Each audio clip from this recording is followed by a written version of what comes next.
Mas, kita makan siang di restoran Padang Jalan Juanda yuk. Demikian telepon singkat yang langsung saya jawab dengan perkataan iya. Inilah telepon dari mitra saya, ayah angkat saya, seorang yang 20 tahun usianya di atas saya, yang merupakan mitra saya lebih dari 25 tahun. Saya juga komisaris di perusahaannya dan memiliki saham kecil di organisasinya. Dan itu dulu sebelum strategi lain muncul di kemudian hari. Bisnis dipegang olehnya lebih ada 16 perusahaan. Dan saya respect sekali dengan beliau, seorang asli Bali. Beliau adalah ayah angkat saya.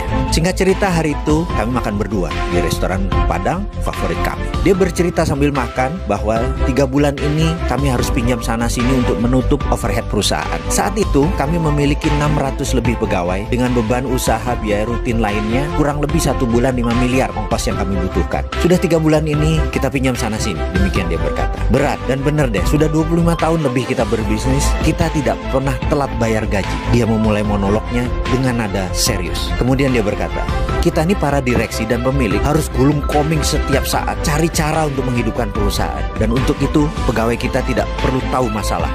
Namun kali ini berat sekali. Lalu dia menatap saya. Ada saran gak, Mas? Demikian dia berkata kepada saya yang lagi mengunyah makanan. Saya pun menjawab demikian. B, gini deh. Bagaimana kalau kita siapkan paket shake hand, golden shake hand kalau perlu. Kita adakan juga program pensiun dini. Kita minta mereka beberapa orang yang ingin pensiun dini, kita pensiunkan. Dan beberapa orang yang tidak perform, kita pecat. Kalau perlu, orang-orang yang mungkin lagi tidak kita butuhkan, kita rumahkan tanpa gaji. Bagaimana Be kira-kira? Mendengar suara saya tersebut, wajahnya berubah. Dia menghentikan makannya. Matanya menatap saya dan suaranya menegak. Kamu sombong, Mardi. Gak ada rumus pecat karyawan itu. Gak ada yang namanya dirumahkan.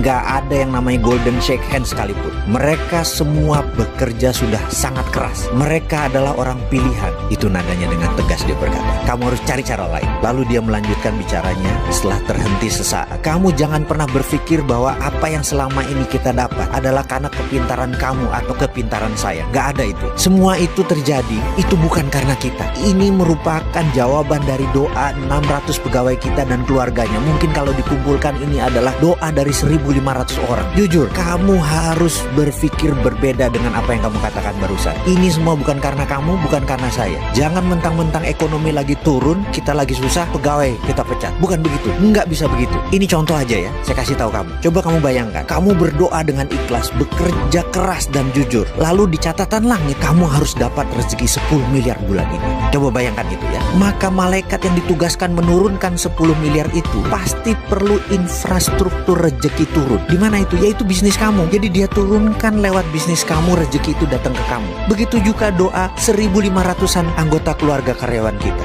Begitu mereka harus dapat rezeki, di langit mereka tercatat mereka harus dapat rezeki, maka malaikat itu kan menurunkan melalui perusahaan kita. Itulah yang membuat perusahaan kita berdiri lebih dari 25 tahun. Jadi itu bukan karena kepintaran kamu, bukan karena jabatan kamu, bukan karena saya. Kita ini hanya penyambung jalannya rezeki. Usaha kita itu adalah infrastruktur keluarga pegawai kita untuk rezeki itu turun ke mereka. Faham kamu? Jangan sombong kalau berpikir. Jangan mentang-mentang kamu pemilik. Cabut kata-kata kamu itu. Cari kata-kata lain, cari cara lain. Saya terdiam.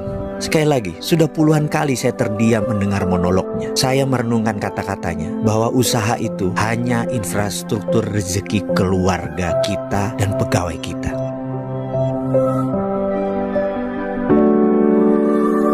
Kamu tahu mengapa saya percaya 100% bahwa semua rezeki yang kita dapat itu adalah dari dan untuk keluarga karyawan kita. Karena memang seleksi ketat sudah saya lakukan jauh-jauh hari. Tim kita adalah tim pilihan. Kamu tahu itu ya, Mardiu. Ini adalah dialog saya dengan sang babe, bapak angkat saya berlanjut. Gak ada orang yang perilakunya buruk di perusahaan kita. Demikian dia menjelaskan cukup panjang. Sekarang saya tanya ke kamu, begini ya. Ada 4 hal dalam organisasi itu. Dan apa yang kamu harus lakukan terhadap SDM tersebut. Pertanyaan pertama, kalau ada orang attitude-nya baik dan produktivitasnya baik, kamu apakan? Saya jawab, mungkin saya promosikan, mungkin saya akan naikkan jabatan. Saya lanjut ya. Yang kedua nih, kalau attitude-nya baik tapi produktivitasnya buruk atau rendah, kamu apakan dia? Saya motivasi, saya coach, atau mutasi? Demikian saya mencoba menjawab sebisanya. Kemudian dia lanjut lagi. Sekarang bagaimana kalau attitude-nya buruk tapi produktivitasnya bagus? Kamu apakan orang itu? Saya jawab, mungkin saya training, training, saya kasih team building.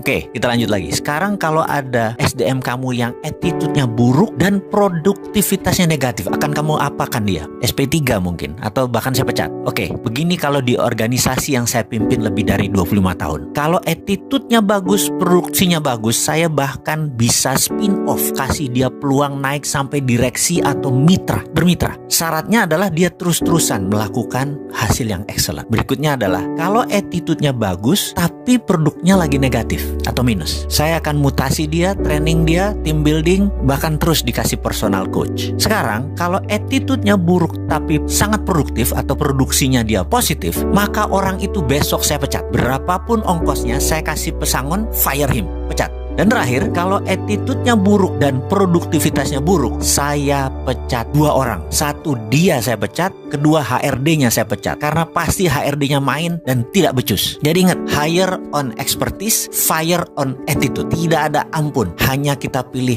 attitude yang terbaik. Jadi di organisasi kita Mardigu, semua orang attitude-nya baik, titik. Yang nggak baik semua udah keluar. Jadi kalau belum ada rezeki, kita harus bertahan. Karena pasti ada cara untuk kita keluar dari masalah tersebut. Karena semuanya orang baik. Tuhan itu baik dan sangat baik. Dan tahu kapan rezeki itu diturunkan selama semuanya benar. Yaitu attitude-nya benar. Kalimatnya membuat saya terdiam. Hanya melanjutkan makan siang sambil berpikir. Dan saya teringat 6 bulan setelah peristiwa kami berdiskusi ini, perusahaan menandatangani sebuah kontrak senilai 12 digit dari PLN. Dan sampai sekarang proyek itu berjalan dengan baik. Bagi saya, itu adalah rumus berbisnis dengan orang baik. Pasti hasilnya baik. Dan orang baik hanya nyaman dengan orang baik. Atau dalam bahasa Inggrisnya, a bird at the same feather flocking together. Burung dengan bulu yang sama nongkrong di tempat yang sama. Alhamdulillah.